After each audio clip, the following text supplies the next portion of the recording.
like you kind of feel that tickle of like, oh my God, what if that is real? What if there really is this thing called a Sachamama that's like a 40-foot or more, like 100-foot long like anaconda that lives in a cave somewhere that like once every few months or years comes and like steals a child from a village community to feed itself and then goes back to slumber. Like you get a tickle Those because are then they, things directly out of those are things like directly out of like folklore, out of stories, but like yeah, from eons of these tribal communities. so um yeah. I don't know when you want to start. Like, I thought we is this already already started. technically the start? That's what I thought too. Okay.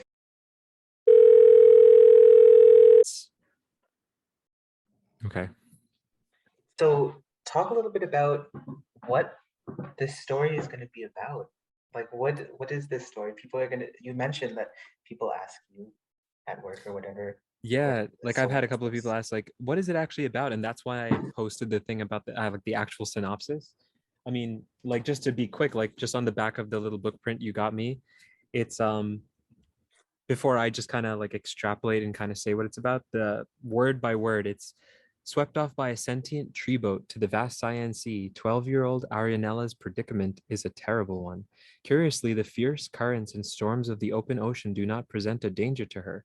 Tree boats can easily sense and avoid perils such as these. It is the Oaql tree itself that is a danger to the child on board, seeking to assimilate her human consciousness into its, I guess I call it a biome. First I said biology, but it's biome.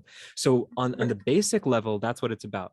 And then a person might think that, okay, the story is about this one, there's a heroine, Arianella, and it's about her in the boat. But actually, that was like the driving force that I chose.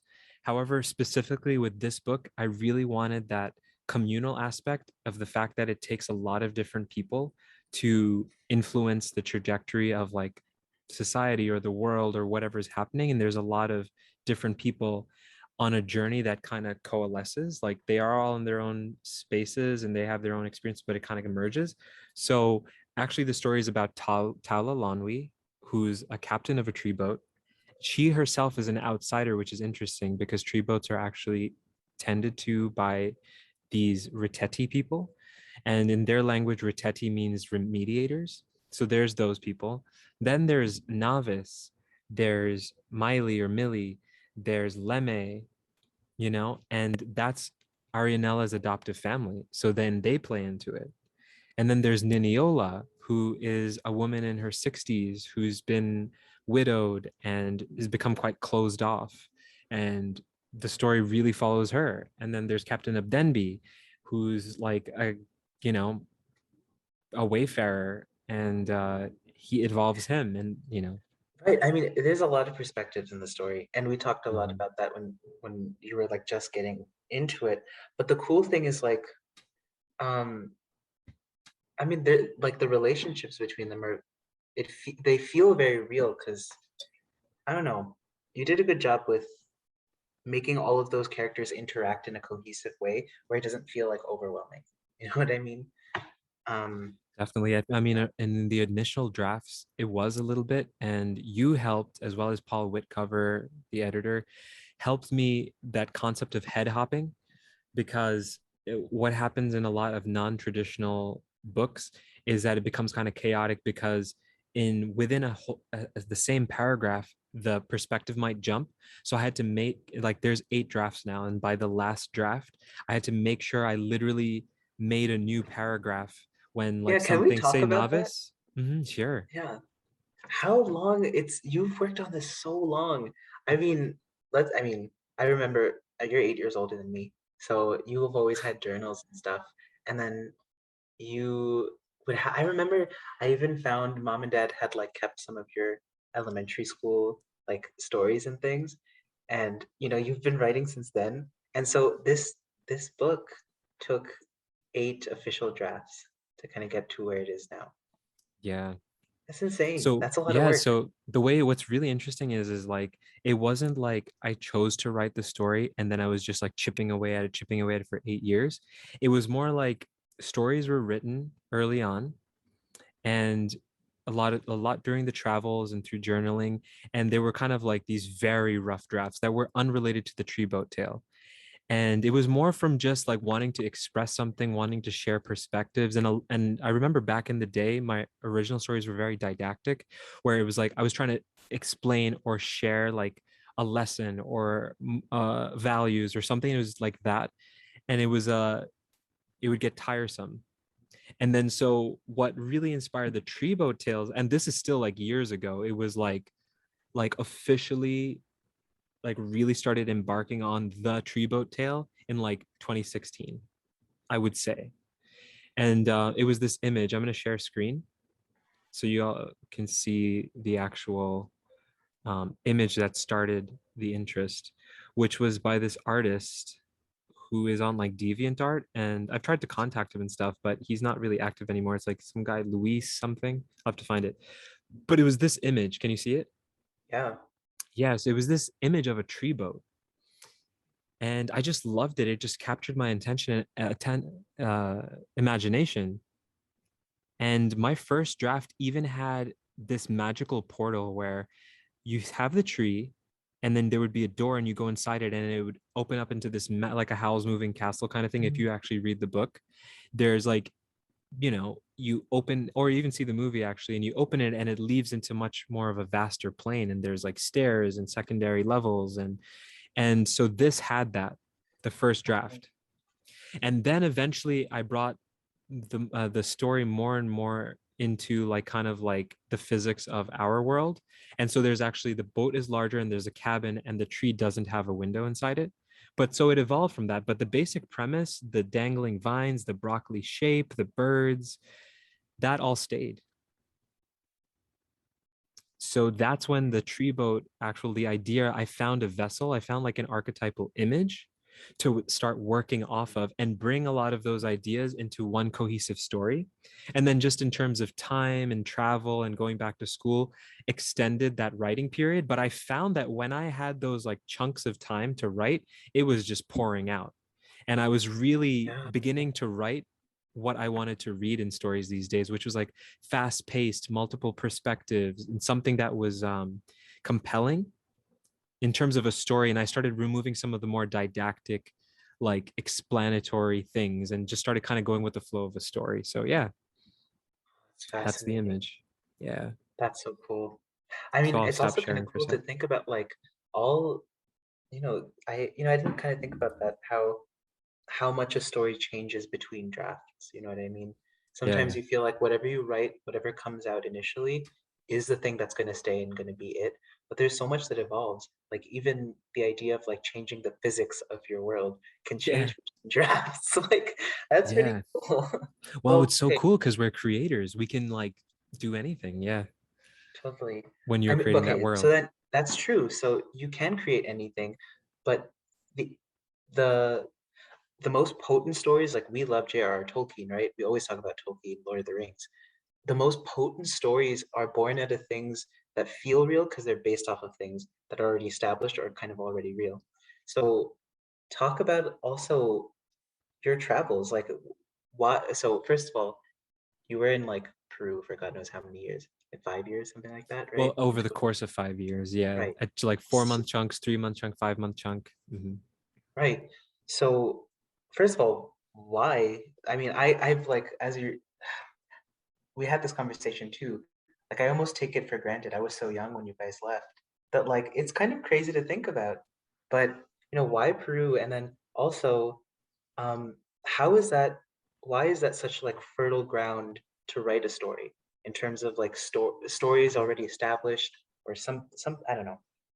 Go on with that. Right, yeah. So like working the way backwards through your question is like, first, it's so much fertile ground um in cultures that are still really in touch with um their transmission of story and culture through words and tales. So in the rainforest, a lot of communities there, they will sit around candles after dinner, or they will sit in their thatched huts, malokas or tambos, and they'll talk. And a lot of what happens in those scenarios is that stories are told about mermaids, which they call sirenas. They'll talk about, they'll scare themselves about legends of the jungle, about like some kind of buho, like owl creature spirit, and like, and then throughout the symphony is throughout the night, there's a symphony of creatures, and then there'll be a distinct one that pierces, like the vra vra that we talk about, the puma garza, and they'll tell a story about that. Sir, They'll be like, oh, the sir, puma garza's sometimes here. I forget. Sir, sometimes I forget. It's so cool. You got a degree in anthropology. Who are you? You're like this Yeah, I group of know. guy who's done all this really cool stuff. I forget sometimes because again, we take it all for granted. But this stuff is really wild. Like, yeah, Yeah, pretty you know, cool. at first it seems that way, and I really think that that's what kind of shows us. It's like we spend so much time in our industrial civilized world, that but this is very common for those people over there. And so going back to further and back into your question, like that's what I often tell people when they say like, oh, why did you travel? I'll kind of blame it on the anthropology. I'll be like, oh yeah, for my anthropology background. But really it was like a curiosity, wanting to travel, wanting to see like authentic nature and authentic tribal societies, or if it's not tribal, but at least culturally traditional, where they're still living with the forest. So, when we picture tribes and when we think of people who are indigenous, we immediately think of people with feathers or maybe loincloths or like, and they're still, that does exist too. And we've had some interaction with like Tue's tribe, Tue himself from Brazil. But really, what has happened more is there's a hybridized culture there of the Vegetalistas and even the Shipibos, where they've kind of found a way to use like modern technology. Actually, even Tue's tribe, yeah, cameras, filming, mics to document their Right. culture. So, So, I mean, and going back to what we were talking about before, like how Tolkien built this world off of um, folklore and things that already existed. He's fascinated by philology, the way languages are created, history of languages. That's how he created his language, basically. So, what part, like, how much did all of that um, kind of, how much of that it makes an appearance in the story? I mean, it's been a couple years also since I've read it, to be totally honest. yeah, But how definitely. much of that makes its appearance in your story? Yeah, it the whole atmosphere that's created in the books is from that sense of wonder I had while being there, because I found what was happening to me is like my logical side. Over time, you need a couple of weeks, you need a month to pass, and you kind of start getting into the mindset where you start kind of believing their stories, because the way they say it, they're really deeply attached to a lot of these concepts and the cosmology of different entities and animism, like that everything's living, a lot of those communities. So you kind of start feeling that and you start believing it. And that's where the sense of wonder comes from. It's not just like, oh, that's interesting from like a logical perspective. No, like you kind of feel that tickle of like, oh my God, what if that is real? What if there really is this thing called a Sachamama that's like a 40-foot or more, like 100-foot long like anaconda that lives in a cave somewhere, that like once every few months or years comes and like steals a child from a village community to feed itself and then goes back to slumber. Like you get a tickle Those because are then they, things directly out of those are things like directly out of like folklore, out of stories, but like yeah,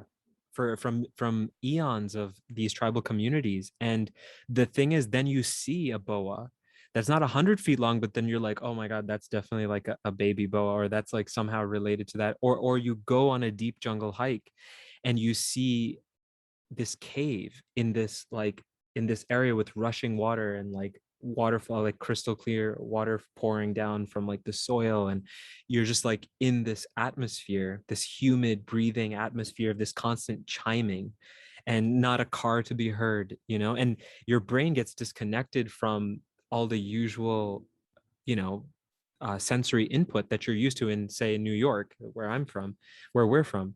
And then you're there and your brain starts adjusting to this like mystique. So in the book, that whole like atmosphere I brought into it, just because that's like when you sit down and you're imagining and you're starting to write, you start talking about, the sounds of the birds and like the feeling. And so, and then also just the totally feeling like of mystery.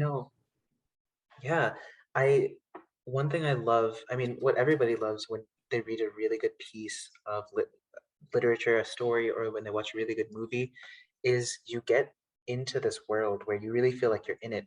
And then you kind of identify this kind of like flavor, like a texture that the story kind of has. I mean, it's really cool. And I definitely feel like, I mean, I remember, I mean, rather, if you remember, after I read your story, there was so much of it that stuck with me that like I put it down and I put it away, I sent it back to you, you were gonna do some edits. And I realized walking away from it that like there was a lingering thing. I realized that I had kind of like exited a world and like put something aside. You know what I mean? So you created an atmosphere there. Um, and so just purely from like a writer's perspective, did you ever have that thought of like, ooh, like how do I make this feel like it's real, or how do I build an app? Like, what did you ever have those concerns No, or actually, those that thoughts? thought didn't cross my mind, but I think that a little bit of the person who's writing something or creating something, a video, music, a story, especially something extended and long like a story, you put something of yourself in it. And then if you have certain parameters for yourself, like if you're not trying to just write to like you can almost sense like when if you've ever read a story.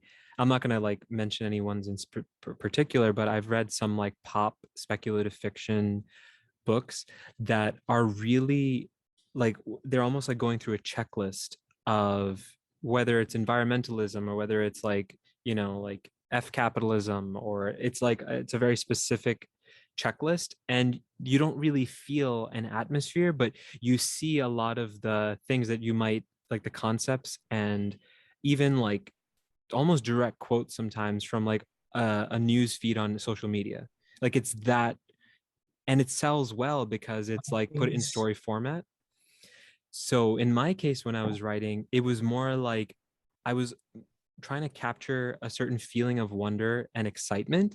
So I was like delving into this world, and I was going back to a lot of the experiences being in the rainforest, that capturing that wonder. And it's almost like you're writing the trajectory of like this character, like what's about to happen to them. And then you're in your imagination, and say like I'm writing a scene with Arianella on the boat, and it's like something happens in the imagination, like there's a storm in the distance and there's thunderclaps, and the character in your imagination almost reacts a certain way, and then you've created the certain parameters, like the physics of the world, like the influence of the tree and that tree's energy, so you kind of feel a tingle in your spine, and you imagine like that, you remember that feeling of like a tree in the shadows in the dark, and you kind of think about that, and that brings an element, and then you work from there. Rather than, I also find that a lot of times the book went on and a lot of key messages came through based on a scene I had imagined in my mind that got me excited. Am I kind of making sense? It was like a scene that just kind of was, I was walking or I was doing something and I started imagining this moment. And maybe I'll do an example if you want, but it's a lot of it comes back to like Arianella and the tree alone. And I would just visualize that moment. I'm like, oh my God, this is a scene that has to be written. And then I find a way to put it in the story. And I find that that makes it more organic because it's coming from these bursts of inspiration rather than a logical thought process. Like, how do I make this feel a certain way? It's first you feel it. And then you're like, how do I put it in? Rather than I want to put this like ecological message in. It's like, no, it's like first you go through the emotions, you get afraid of the tree in your imagination, and then you try to think about like, why am I afraid of it, and how is there also beauty in this moment, like how terror and beauty are really related. And so it evolves from there, and then it kind of just cascades. So that's It's a interesting. long-winded We've way to also approach had, it. right, I mean, we've also had conversations about how, like, if you pick up a book on writing craft, contemporary modern writing craft, there's a very specific set of rules of how you should write when it comes to fiction. Um, how you should write, what things you could even write about. And the people that we really enjoy reading, or the storytellers that we really enjoy, don't often stick to those parameters. Of course, they know those like those rules, they understand them well, but they they do something beyond that. So that's really cool. I see Yeah, what you're saying. definitely. Yeah. And yeah, for me, I like that's why like I when I was querying agents and initially when I thought I would do the traditional route, I just didn't know excuse me, the sparkling water makes you gassy. But I really didn't know that there's these You don't really want to know set what's in this. yeah, what was I gonna say? You um oh yeah, when I was querying agents and I was going the traditional publishing route, I thought you just, submit and somebody finds your story compelling and then you are signed on and then you get submitted to a publisher. What I learned in that like over the course of a year of querying was that there's a very specific market and there's very specific trends at a certain time. And I think to myself that someday I would really like to write even just like a very, very grounded novel about relationships or something very just like everyday, something. Oh, so I think you're muted. I know. I mean, like something kind of formulaic, maybe. Yeah, just to also express knowledge of those rules. But what I find for writing in general, if it's something you love, any art, and you want to express something, it's really important to get that out as well because this wasn't specifically like I didn't start writing as a teenager because I specifically thought that I would be publishing someday or want to um, ever even put it out in the world. It crosses your mind now and then, but you just have a stack of journals and it's just sometimes it start off when you're younger as like dear diary, like I have some here. And it's just like you also love the feeling of a book and you just want to write something about your day or you No, and want I to know. vent. Yeah, and you want to vent. And so yeah, a lot of it just comes from there. So I really think what I'm really excited about the Treeboat series is that it's going to be non-traditional. It's going to break a lot of those like current trend rules, but I think that's what also gives it its essence. And then what I also like is I'm also creating branch off tales like Ika's tale. Ika's tale, in fact, much more follows a formulaic route of a first person character, very quick to the point, limited perspective where there isn't an omniscient viewer like in the Oaql Seed. Ika's tale is very focused and you kind of see only through Ika's eyes, and there's a limitation in that. You kind of see her bias, you see her limited perspective, you get surprised with her, and even that, like she's kind of telling her story, like by looking back. But Oaql Seed is very much an omniscient viewer who goes through multiple characters, is telling you how they feel or is showing you how they feel, and then can suddenly look around and zoom out and then look down at the world. And so I'm looking forward to that. Yeah. That's so Obviously cool. And I, Tolkien did it much more skillfully because of his like knowledge of like well, linguistics and stuff, but I find that Tolkien the was only Tolkien. yeah, it's pretty cool, but You I really find do that like him.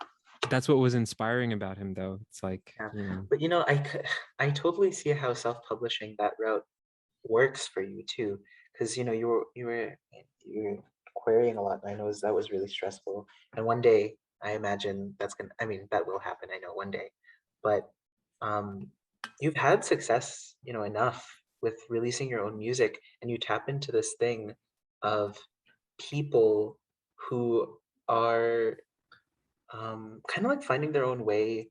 They're creatives themselves. They're looking for something. When you go down a traditional publishing route, I feel like you're so hands off. But once you're in self publishing, you're meeting people along the way who are on like creative endeavors on their own and creative journeys of their own. And like you were talking about artists and things too. You encounter all these people. I don't know. It's just cool that I don't think you would if you were doing the traditional publishing route because you yeah, skip so it's many so true. steps. And Yeah. yeah, No, yeah, what's so true about the beauty of social media in the world today is that there's so many ways to link up with people and talk to them and you find your niche. And a lot of what traditional publishing is it has to do with that old mindset of like the gatekeepers and like big industry and like, everything on a mass scale. But uh, success a lot of times has to do with impacting a couple of individuals, an individual, and like we've had those experiences with music, which was very specific time in our lives that had to do with like sacred songs and sacred music of all different cultures that were impacting us at the time. Everything from Hinduism, from like Shakti Ye, to a song from the Santo Daime in like Portuguese culture, to Spanish songs, to our own creations that resembled it. So you share that, and a lot of people say things like, oh, I would never share my music. I'm not like, I like to like perfect it first. I'm not that good. But there's elements of mistakes in our music, or you might feel concerned about being judged because it's not like pop style, or just like people would be like, what the hell is this? But what we found with like, like 100,000 plays on SoundCloud now, more, and like on YouTube like in the like 60,000s or more, and people reposting and creating graphics on certain things like a Gracias Ayahuasca song from for Weaving the Vine.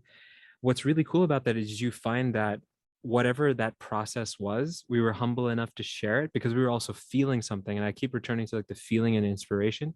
Once you share that, then you can only improve from there. There's only a chance to like grow and like kind of interact with the world and get this feedback. And other musicians contact you, people talk to you, they ask you questions, they want the chords. I'm finding the same thing with this writing thing, exactly what you said. You start communicating with artists and being like, wow, your art is so cool, like how would you like to collaborate?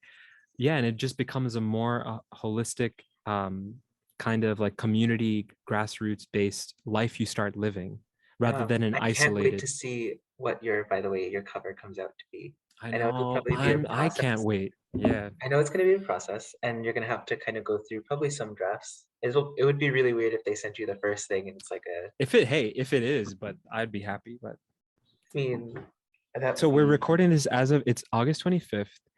The book is, it's like in the middle of production, and they said they'll contact soon. So yeah, we're about to see like the first draft of their formatting and their cover. What do you mean by So production, though? What do you mean by so production? so essentially, when you self-publish, especially like in the case I'm doing with Book Baby, is that it's a distributor, and you can choose how many things you want them to take care of. They can even do the basic editing and up for you. Well, in my case, I did editing with like an author slash freelance editor ahead of time. Thank you, But please. yeah, and you. Yeah, no, your feedback was incredible. Like I found that a lot of what Paul Whitcover mentioned, no, like a lot of the things that he kind of broke down for me. In your case too, like we went in depth, and you talked about a lot of things, story elements, and like how to, you're like, oh, this character seems kind of wooden. Like you never actually used that term, but you talked about how to bring out more in a character, and you're like, oh, this character just felt like they were just there for that scene. You kind of use them and then they're gone or whatever. I'm also thinking about Ika and her mother, how you Oh talked yeah. about to explore that relationship more, and Uncle Maynard. Yeah. um but yeah, so back to the production aspect. So Book Baby is this distributor, and essentially they take care of all the things that you'd be doing, like the busy work that you'd be doing of distributing to individual distributors like Barnes and Noble, Amazon, Kindle, Kobo, and there's so many others, and Goodreads, and getting it everywhere, and they take care of that. So it's like your team doing that. And And then so right furthermore, now they're like formatting the book from within, right? So right, they're, yeah. What is that yeah, process?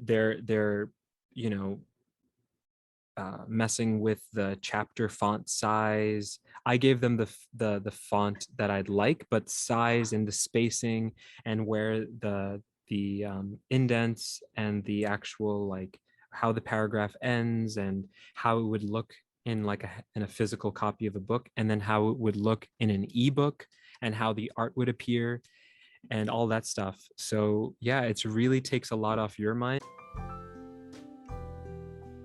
Yeah. This girl, I was on mute, thankfully. She keeps coming by and she's crying right by my foot. Come, Actually, we did really well. There was very little noise this whole time. Do you want to see Nelly? Nelly, come. Oh, yes. Oh, yes. Nelly. Really? Yes, she's going to be Turkish. She's a Virgo? She is She's such a a Virgo. Virgo. She is She's a such a Virgo. mom. I know. Look at this face. Okay, cool. So let's talk about characters and shiz. All right. You have a bunch of people. You have a bunch of people in your story. There's a lot of different people. Um, And that's all well and good. I just don't want people to think that like it's going to be overwhelming in any way. So one thing I really like in storytelling, and I think we might have spoken about this, but for example, in like Studio Ghibli, so Hayao Miyazaki, he talked about Chihiro's progression in Spirited Away, about how he saw like a friend's daughter or something, like this spoiled young girl, and then by the end, she's so confident in herself. She goes through this incredible evolution, and that's very linear. But I don't know, can you talk about the process of like building whole characters and whatever that entails, but Yeah, no, the process definitely like of characters? yeah, so like in Arianella's case, who like the story begins with in a way and is like the main like eye catcher or like the way I kind of market it. Arianella actually goes through like some physical changes and like physiological stuff happens, but then obviously there's psychological stuff that happens. And then also her close family members, you actually see, which are her adopted family, Navis, who's like he's young, he's in his early 20s and he's an adoptive father to these kids, and you'll see why. Lemme, who's like this like kind of very cautious and you know, reserved kid, he goes through changes. And what I really like about the fact that I'm making this into like a trilogy as well as like other trails that'll branch off from it, Lemme in the second book, which I haven't even begun talking about with people yet, there's like certain things that start to manifest in him. And then you start seeing like, oh wow, like he's been impacted by this, some of this ish that's gone on with him. And then I have two like young twins in there who like even further on in stories I want to like show how like their journeys have impacted Yeah, them. you just said that. That reminds me too. Like, I remember, I think, I don't know if this is exactly the case, but like, I remember something happening in the story towards the end to LeMay. Something happens around him. And like, it's cool that you're working on a trilogy because oftentimes in real life, a person who goes through a certain kind of trauma or sees something that's really crazy will, they'll be like, there'll be waves in their lives. So it'll be kind of cool to spec this character to see what happens with him later on. Yeah. And Yeah. also Taula Lonwi, and like Niniola is in her 60s, but she's going to go through a lot of changes because as I mentioned, like her heart has been a little closed off since she was widowed. And like in her specific case, she didn't have kids of her own, and how that impacted her, and how her relationships develops with these kids that end up being around her. And then Taula Lonwi is also like around 30 years old, and how she has to revisit past traumas and how like she like goes through her process.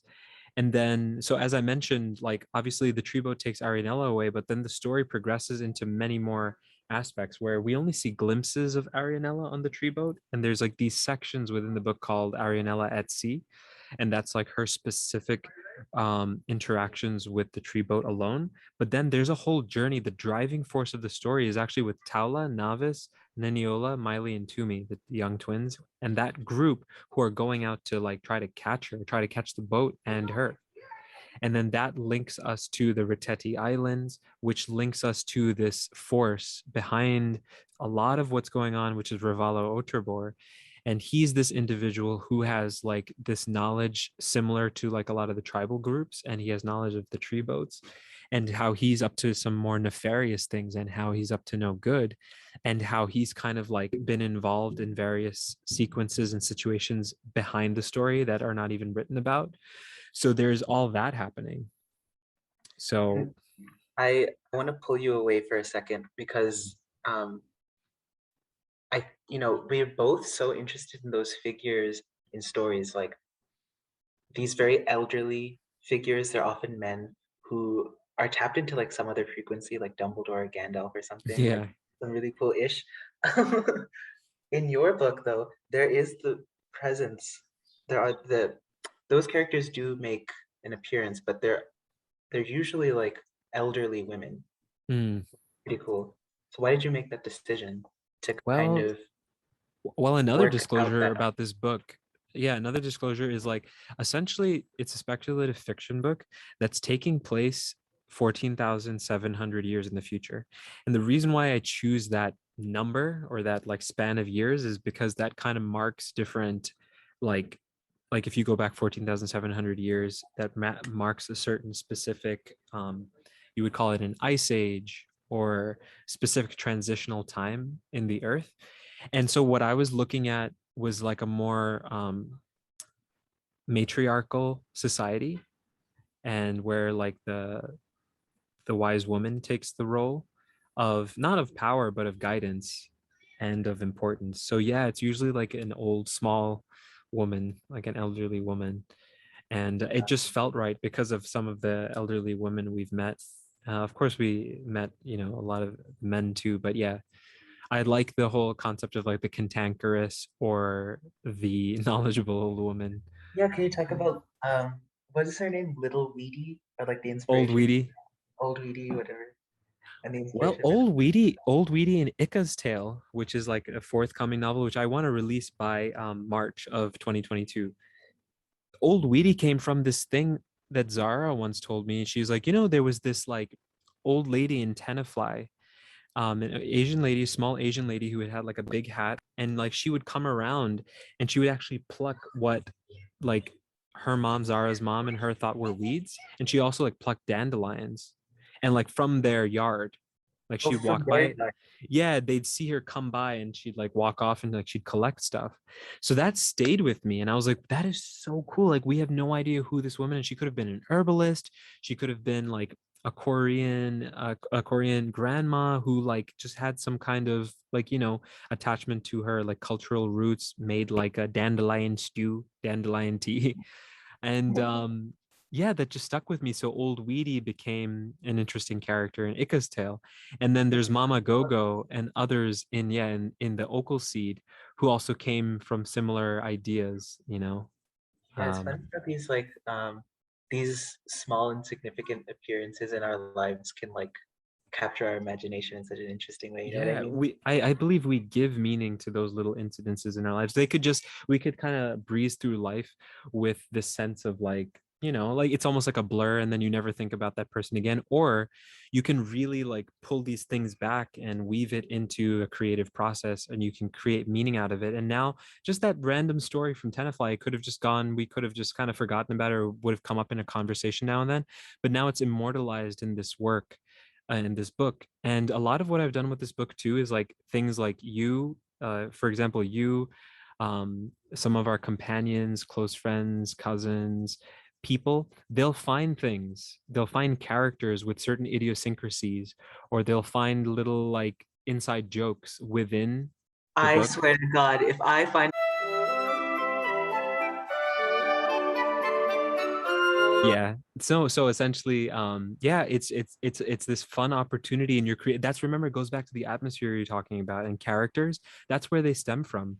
They, you know, there's often a disclaimer where you have to say that, you know, you know, events and people that, you know, seem familiar in this book are, you know, fictional, has nothing to do with real life, and obviously we draw from our lives, so that's all in there, definitely. what is that thing James Cameron said um about how like it's not about finding the most original story. You know what I'm saying? It's Yeah. Yeah, I really agree with that sentiment. It's like, you know, people think what makes a story good, and oftentimes that's true too. But we think that we have to come up with this completely novel and completely new concept. And what we're finding more and more, and that's not true. And just like in science, or just like in music, like there's crossover between melodies. Sometimes the tempo is just different. Sometimes there's crossover and we're like, oh, it's just a knockoff. But actually, if you do a concept justice, like James Cameron's Avatar, people are like, oh, it's just Fern Gully with blue people and guns. Really, the point of that is the delivery, the artful, heartfelt delivery. And yeah, if we just want to be contrarians and just like contradict it and be like, oh, well, it wasn't that good because of the concept, but the delivery was beautiful. The delivery of the technology he developed, the story, the way he brought new life to it, he just pumped a new fire and flame to it. Yeah. Yeah, so I'm actually curious to see what other people say when they read your stuff because I guess I am biased. I would automatically think that your stuff is good because I am Yeah, your I'm brother, excited for the critical reviews. but I definitely saw a progression. I mean, from your first draft. And like from even the first chapters of your writing, you know, I gave whatever criticism that it felt like maybe almost like if well, I don't know, the writing was a particular style, but even as you like go along, it develops with the characters too. So I'm excited to see what people say. Um, Yeah, yeah. I'm really excited at this stage of my life. I'm actually really excited about the criticisms too, because I feel like at this stage I'm finally at this place where there's like a wellspring of stories that are going to come. So I'm excited to only improve anyway. And I'll take what I need, what is relevant for me and what I feel like, okay, it's a good critique. But other things, we also have to learn to like not necessarily get thick skin or be pigheaded, but also know the essence of what we're trying to deliver and know our own qualities. And that just kind of translates into life too, about like our own qualities as an individual. And there's always going to be trolls out there. And we can't let that like completely, derail us or dampen our spirits too much. by the way, the evolution is part of the beauty um, of reading a story. Think about like even in J.K. Rowling's books, the Harry Potter books, it starts off almost like a child. Well, it is a children's story. The style of writing is so different, and as it progresses, I imagine she evolved as a person, although it was probably also deliberate. But her writing style changed, and Yeah, the she wrote. What stories did she wrote it over a course of over a decade, 2 decades? like that. Philip So Pullman was definitely a decade, almost 20 years of all I three have all books. these things that we reference. I have Golden Compass here. I have Harry Potter, and then on this side, I have Lord of the Rings over I there. see the Harry Potter books. Yeah. Yeah, I mean, I just want to say I'm so excited for, first of all, to hold the freaking book. I 300, how know. many pages? 300 and what? I don't know. It's 103,000 words, and that'll translate. They're gonna put it into format. Right. So couple, I guess, a couple of cool things will be that the ebook will only be like 4.99 to purchase because that's easy to distribute and um that's no problem. But the actual printing of the book, and there's on-demand printing, so we can order from the Book Baby store, from Amazon, from Barnes and Noble, preferably Book Baby because they have a direct print service and the royalties get 50% to me, 50% to them. But that is going to be like an $18 book and it's going to be solid. It's going to be thick. So that's so exciting. That's going to be 103,000 words. I'll show you a 103,000 word book. They're pretty thick. Yeah. You know what I Yeah. mean? And I So can that's create going to be so coupons and stuff cool. for it. I have a coupon code generator that's part of the Book Baby platform, and I can create What? coupons, and it's taken out of my royalty cut. But um, yeah, you can create Oh, that's so coupons like a cool. Christmas discount or family discount or this and that if you want like a physical copy. It's fun to generate those. That's going to be so cool to Yeah. see. Well, yeah, I mean, and I can't wait. I mean, it's going to be a whole other thing for you. You talked about receiving criticism or whatever feedback, but I can't wait to see like what people say about this. Yeah, and I Um, want to keep the momentum going because the book is already written. Ika's Tale's already written. I'm going to go back and do some edits once this publishing happens. I'm leaving work on September 19th. I'm starting a new position and stuff, and my pre-med stuff is over. MCAT will be taken on the 10th. So I'm really going to get back into the writing process, like really sharpen up Ika's Tale, get it edited, get it proofread, and then already start the process for that and have it as like an early Gosh, 2022 release, which is, and it's a very different style of tale. It kind of branches off into a first person, very quick. It's going to be shorter. I think it's about like 60,000 words right now. I think it's going to be more like close to 80,000. yeah, I mean, you talk about Shorter Ika's book. Tale, but what about the second two Oh, books and in this trilogy? yeah, and then Treeboat Book Two is about 55,000 words in, which is like a solid amount already. But Mm. there's so much more to go there. It's going to be a long one too. It's going to be Ooh, over 100,000, I can't believe definitely. this already. So, I mean, I that's just know. the half of the second book, and now there's a freaking third book that you got to write. Sometimes I also, because you have some time away from the writing process, and I feel the same way. Sometimes I think about the world and I get the taste of the world. And I think about things. And also, what I remember I very know what you mean. distinctly about the writing process, you start living and breathing it. When you're doing something you're passionate about, you crave it. You can't get enough of it. You're taking walks or you're looking at things around you, you're picking up ideas. You're like, whether you're in a store, whether you're passing by somebody's garden, you're literally constantly making connections and trying to weave it into your story. You're looking for inspiration. You're on a run. You're listening to music. I can't wait for that momentum to come back. It's gonna be That's so sick. exciting. So let's Yeah. think about it. So this is the Treeboat series, and we have book one, the Oaql Seed, coming out. That's so exciting. Very Yeah, the cool. Oaql Seed book one of the Treeboat series, mid-September. If the cover art needs to be like, you know, just, worked on, it might get delayed into late September, October. We'll see. Well, it's But coming. It's the coming this cover art fall. has to be really like on point. It has to feel good. That's Yeah, the big thing. that'll be another huge thing to help. Yeah. All It's right, so cool. well, this was fun. So I Thanks. guess what I'll be doing is I always do updates on my Instagram, which I've just made it really easy at Weaving the Vine, which was our like website name, weavingthevine.com, as well as the Weaving the Vine music. And then I'll put stuff on my Facebook, which is just ZA Ispharazi, which is the name I'll be using for the book.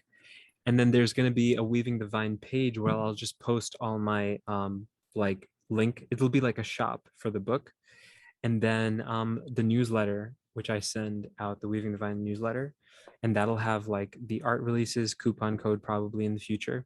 And so this video is one of those things. This will be like a tree boat origins um, episode, and because we're talking about like where it came from and such, and I'll post that for September, like a September release to get things going. Woo!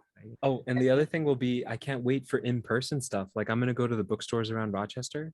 You gotta That's gonna do be book sick. signings. And do like library talks. Yes. I want to do something at the Palisades Free Library, Oh, we gotta do a book reading. and I'm gonna submit the book to libraries. That'll be fun. Yes. Oh yeah, that'll be so much We fun. got to make it legit. Hey, we should send you on tour. Yeah, someday that'll be fun too. Go to Italy. Those people read. Go to France or Oh, something. that's Those another people thing. read. I didn't realize how expensive it is to translate, but I'm gonna get it translated to Spanish first because the Yes. book is dedicated to the denizens of the rainforest. That doesn't just mean the people, but like Royson, who's like the artist, the illustrator for the Oaql Seed, who has like 4 images in there. He's going to be. I really want him to read it because he's so inspired by this stuff too. He's been involved in my process. It started in 2012, so I really want to. And his art's hanging on my wall. I told him, I said, I'm gonna get you like a translated copy of the book Oh, that's someday. awesome. I Yeah, know that'll your be down the line. friends everywhere there, Yeah, down in Peru and stuff too. yeah. Maestro Enrique. I have to send it to like Coco and Oh others. man, imagine sending them books down Dude, there. Oh, that they'll would be probably be like, "What the hell is this?" But I want to give it. It'll be a gift to them. sick. Yeah, exactly. I was gonna say they might just light it up on fire. All You right, should cut TK. that out. You should cut that out. Probably. All right, stud. It was good talking to you. I'm just gonna stop the recording and then I'll carry the computer in, but I'll Alrighty. stop the recording now. Alright, Thank thanks. you. And you can find me at renegademorcitybitches.org. Follow me.